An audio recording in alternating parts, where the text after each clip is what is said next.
Hello, good morning and welcome. It's Monday, June the 15th. Keir Starmer embarks on a programme of frenetic activity today to prove that there's political fuel in the tank still, with a press conference just after 8 a.m. this morning, banning under-16s from social media apps, then heading to France for the G7. Up to 10 social media apps will be banned, including TikTok and Snapchat, but not WhatsApp. More's a pity, meaning that you can vote at 17, but not doom scroll.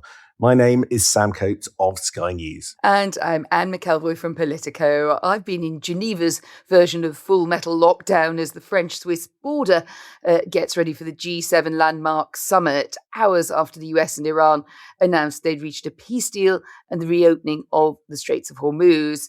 The details of that are still under wraps, but it will be signed in Switzerland. We hear the markets already jumping with a small amount of joy at the prospect of economic gloom lifting. Yeah, finally, after 4 very long months, some relief. I was looking back. The assassination by America of Ayatollah Khomeini took place on February the 28th, and that's how long it's been, with all the economic pain and global turmoil that's followed. And of course, that should be good news for a prime minister with an eye on future months, but it's not clear that that's what Keir Starmer actually has. We'll get to the social media ban and other things going on and global affairs in a moment. But first, let's just talk about where we are with our current Prime Minister, who has 4 days to go until his nemesis could be elected in the by-election in Makerfield, Greater Manchester. Officially, we are being told it's business as usual, but nobody believes that. It's our first podcast outing since the shock resignation of John Healey, the Defence Secretary, who left accusing Keir Starmer of failing to fund the defence budget adequately and indeed of making Britain less safe. Also claiming that he made promises on the international stage that he didn't keep at home. Any hope of a fight back appears pretty doomed after one of the most loyal and dependable members of the cabinet trashed his reputation on security, just as the Prime Minister heads for G7 and the upcoming NATO summit. Yeah, I mean, the resignation of John Healey feels like something that just solidified where we were already going, but has sort of put the Prime Minister's future on a sort of more decisive path towards the exit door, I thought. The Prime Minister heard of the resignation on Thursday morning while he was at Chequers. He was apparently mulling his post-by-election fight back. And news came through from his most senior aide that Healey had gone, but at that point on Thursday, when he apparently didn't speak to him, which I think tells you a little bit about how Keir Starmer sometimes does politics in a slightly more solo fashion than many people other in his position would do. But I suppose the question is, what do we know about his state of mind now? I think that solo point is a really interesting one, Sam, and he doesn't try to talk people round. We've seen this pattern again and again. I think when he feels that he's under attack or someone has let him down, be it Wes Streeting, now John Healey, he gets that kind of prickly carapace around him. He doesn't reach out to them. It's often quite difficult in these situations. Aides of the Prime Minister, I think, have said in the past that they found it quite hard to access him. What he then does is plough on and then work all the hours God sends on other things that are in front of him. By chance, I also spent quite a lot of time with an old friend of Starmer, going back to his university Labour days. And it's interesting listening to that person talking about how it reminds us of the way that the Keir Starmer of his formative political years and the Keir Starmer of now are still very connected.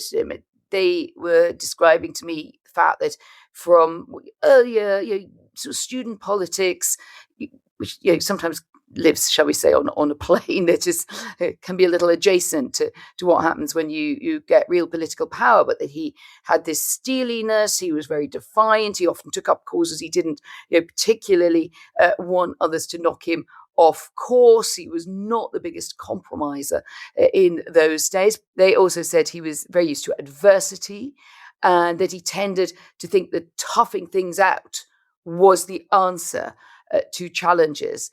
And that reminded me of the quote that he's given, or allowed to be given on his behalf on the record. It's my duty to stay around as Prime Minister, conflating, if you like, his own interest with Labour's and the country's. So I had a bit of a dive yesterday. I was writing a column into what would happen if and when Andy Burnham announces he's running for the job. And I think they do have to sit down together. It may or may not turn into a contest. It may go another way. But there is a real danger for Labour. It just reminded me hearing about Starmer's personality.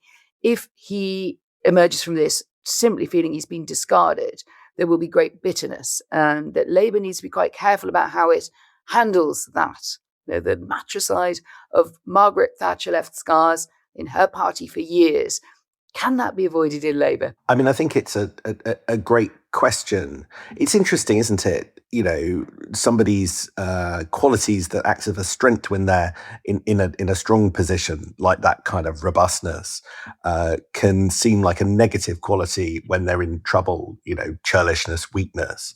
I thought we learned quite a lot about Keir Starmer's state of mind over the last few days, and you talk about the need to treat Keir Starmer with dignity. That there is also a question about whether or not his stubbornness also ends up causing quite a lot of damage to the Labour Party. I mean, one of the biggest pieces of evidence of where his head is in recent days, and I think a lot of Labour MPs saw this, and from the ones I talked to would slightly recoiled a bit, was the absolute churlishness in the tone of his letter replying to John Healey's resignation. Now, I know that John Healey had done sort of damage in the way and the manner that he had departed from the cabinet, saying that there wasn't enough spending and that Keir Starmer was leaving the country less safe. But Keir Starmer, needs to understand that in the 30 years that John Healey's been serving the Labour Party, he's generally seen as a dependable and loyal foot soldier who defended Keir Starmer on many, many occasions in the past. And any sign of petulance of the Prime Minister, and there was a tone of petulance about it, I thought, I was told it was pushing people towards opponents and does not look like the kind of dignity that goes with office. And there was a further set of claims over the weekend that in this drive to get more money, even more money for the Defence Investment Plan, with now Dan Jarvis as Defence Secretary, we could be in a world where figures like Ed Miliband, Shabana Mahmood being pushed for more cash, and we could even be in a situation where they're almost deliberately pushed into resigning, or the Prime Minister in a show of strength could just sack them for disloyalty, perceived disloyalty for both of those having relationships with Andy Burnham while serving in his cabinet. That kind of wild and slightly out of control stubbornness, I think, doesn't help his position. However sorry I think Labour MPs feel about him, and I do think there is, on one level, sympathy, but he's got to be careful not to drain that. Yeah, that's interesting. I'm slightly thinking if they don't come up with some sort of plan, it's not about feeling sorry for Keir Starmer or not feeling sorry for Keir Starmer, that the whole kind of Burnham succession might be underweighting the fact that you're just going to have, as you point out, someone who can be a bit vengeful, can feel churlish, doesn't hold back when he feels that he's been wronged, sitting outside the tent. So he's going to need, Andy Burnham saying going to need his allies. It'll be interesting who stays in the bunker with Starmer towards the end. It does appear there was some sort of disagreement with Rachel Reeves over defence investment, though in the end he was not prepared to overrule his chancellor. I think there's always been a sense that Starmer, I was about to say karma may be coming for us quite soon in this. Starmer feels her ironclad fiscal rules are the sort of safety rail of his premiership. The business secretary, Peter Kyle, has been pretty much openly wondering if he can stay in his job if there's a contest were he to back his friend Wes Streeting. The Attorney General, Richard Hermer, I think we know will be in there until the end as the prime ally. Nick Thomas-Symonds still trying to get his Europe reconnection over the line before any change at the top is described as having the role of chief cheerer-upper of Keir to me. They do text a lot about football results, which this podcast is passing over lightly. Sam, anyone else on your radar?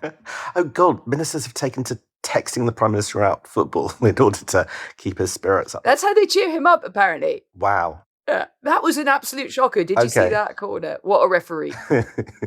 I'm also told, I think Rachel Reeves is, yes, an ally, but she's not in the bunker. She knows, I think, that it's all coming to an end. And I think that's an interesting nuance on their relationship. But we were talking a second ago about hyper-aggressive moves being considered by some close to the centre. I'm told that fight mentality is being put down to a familiar name. Yes, it appears Morgan McSweeney is back on the scene. I mean, never really went away outside government as somebody who would phone and write to the Prime Minister. I was told by a Starmer ally last week that actually McSweeney wrote a memo to Keir Starmer in the last few days.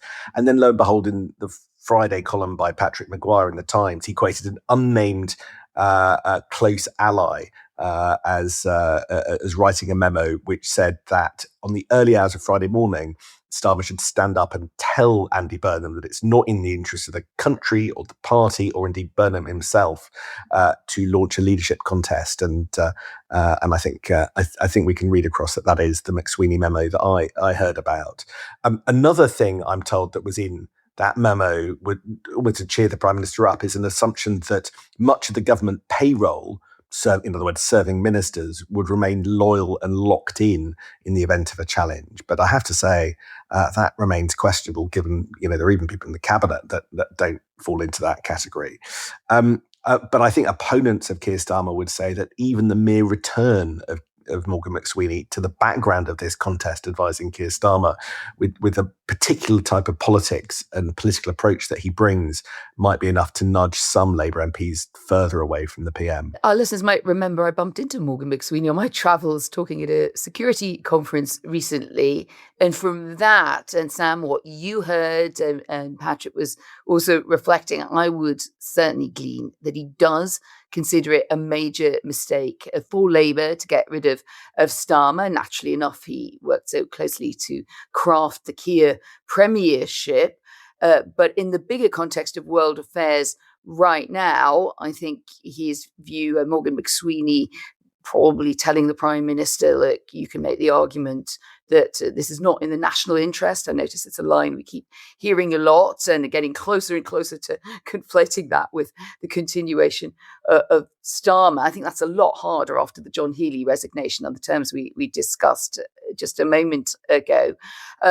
But if this all happens very quickly, we get the by-election result currently expected between 1 and 2 a.m. on Friday morning. Nice long night for us all there. Events are going to move very fast. So if you're advising the Prime Minister, McSweeney has done this again and again, and I'm sure would have thoughts about how it should roll from then onwards, things are going to have to move fast on both sides. And the momentum also can't only be with Andy Burnham. You think I'm on the right lines? Yeah, no, absolutely. Look, I don't think there's going to be a huge vacuum after 1 or 2 a.m. on Friday morning. I think Andy Burnham will in all likelihood repeat what he said during the campaign and say that he is interested in number 10, but his remarks will concentrate, if he wins, on the fact that he can defeat reform, but we'll know the direction of travel pretty much straight on. That's not the same as launching a contest immediately. And the reason that nobody could say whether or not that'll happen is because nobody knows exactly, as you say, of what Keir Starmer will do and just how big his fight back will be and how long it lasts, because it could be that Keir Starmer pushes back across the weekend, but folds at the beginning of next week. The bottom line is we don't know whether there's going to be a contest because we don't know what Keir Starmer's going to do, and we don't know if Wes has the numbers. His team say, there's lots of scepticism about that.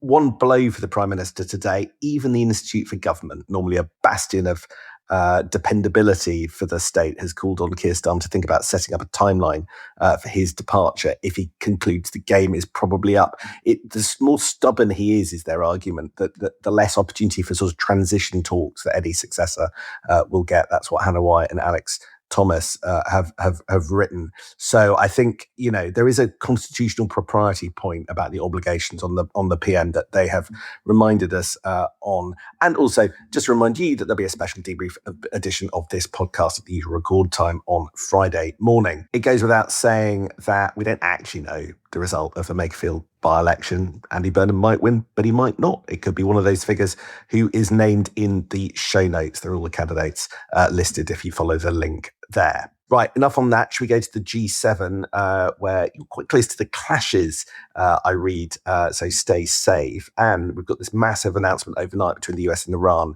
but the sort of concrete details are slightly scant. What do we know and what's its significance? Yes, Playbook pulling together these threads handily for me.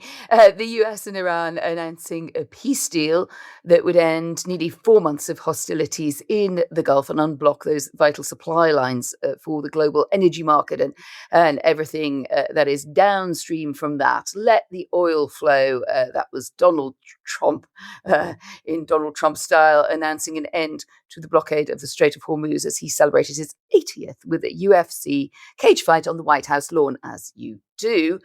Switzerland, as you say, Sam, the eye of the storm at the moment, which is always very disconcerting here to the population and the authorities. So the streets are absolutely full of police and military. It looks a bit more like a conflict zone than a conference. But that's also because that road between Evian and France and Geneva is going to be this prime diplomatic territory in the next days. And when Donald Trump turns up to make that big announcement, I gather that's happening in the Swiss side, there's going to be an entire world coming to town feeling here. So Trump's Truth Social post is talking about toll-free reopening of the strait. And it's interesting that both Starmer and Andy Burnham, the Foreign Secretary, are stressing the need for those to be the terms. I get the sense there's a bit of nervousness about that in the fine detail, because why are the allies, including other countries, France and Germany, Italy, also giving a joint statement saying that there must be clear and verifiable steps to limit the nuclear program. So everyone at the last minute is just trying to get the fine print to say something that means that whatever the terms are at the end of this conflict, that they are inked, they are clear, and they can end up, being reliable, whoever is in number 10, to get, I suppose, what the global energy markets are going to be something of a guardian angel to a new prime minister or the continuation of the old one. That's what's going on internationally. Let's just do 90 seconds each on the two big domestic stories today. And do you want to just take us through a bit of the detail around the social media ban, which is a huge piece of domestic policy, and this is tougher than they were considering just a week or two ago? Yes, it is. And actually, it surprised me the extent to which the Prime Minister, maybe there's a part of him which is in legacy mode, although he is so loath to admit it, but I gather also very personally exercised by, as he's got more into the detail. I was told by someone close to him on this topic that he now does know the detail inside out, and he has strengthened his position towards a ban. So that's why he's talking about an Australia Plus version of limiting children and young people's access to addictive social media platforms. Whitehall officials telling my Politico colleague who's gone into this in more detail on the tech side that lessons have been learned from down under about workarounds, young people being pretty good at working around most things, but that there will be plans to deal with that go beyond what the Australian example has delivered. So that is definitely worth taking a look at that. The Tech Secretary, Liz Kendall, again, following that line, enforcement is going to be tougher here in Britain. She will be among MPs talking about that today, expected to give a statement in the Commons sometime this afternoon. One official telling Playbook that a fresh bill, however, is likely to be required to implement some of this, because it does go so far that you couldn't just bolt it on to existing plots and plans. I spell a little bit of ID cards around this, compulsory ID cards, because quite how this happens in practice is far harder than the announcement might suggest. For instance, how do social media companies know who is under 16 and who isn't? What data do they end up having to collect on individuals and all of that kind of stuff? There are worries around that. Let's just very quickly pivot to the other big domestic thing today. And this will ruffle figures and feathers in Parliament. It emerged overnight that assisted dying is back. The Labour MP for Rochester and Stroud, Lauren Edwards, who came second in the ballot for the private members bill, decided to use her slot to bring back the legislation. So she will publish the bill as it was amended in the Commons on Wednesday, and there'll be a debate on it in September. My goodness, that not only looks quite high wire, but people don't look terribly happy at that. Not just opponents like Antonia Bantz, who wrote that she got her head in her hands, but there is a question of prioritization given everything else that's going on.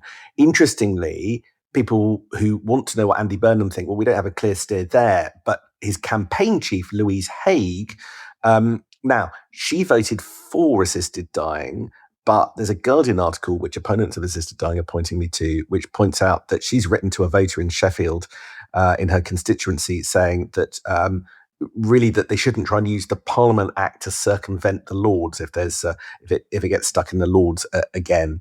And she said that she believed it was extremely unlikely that the Parliament Act will be invoked to carry over the bill, and can confirm I would not support attempts to do so. It's just a straw in the wind, but it does point to how complicated this is. Obviously, supporters of assisted dying outraged that the Lords blocked it. They would say for legitimate reasons.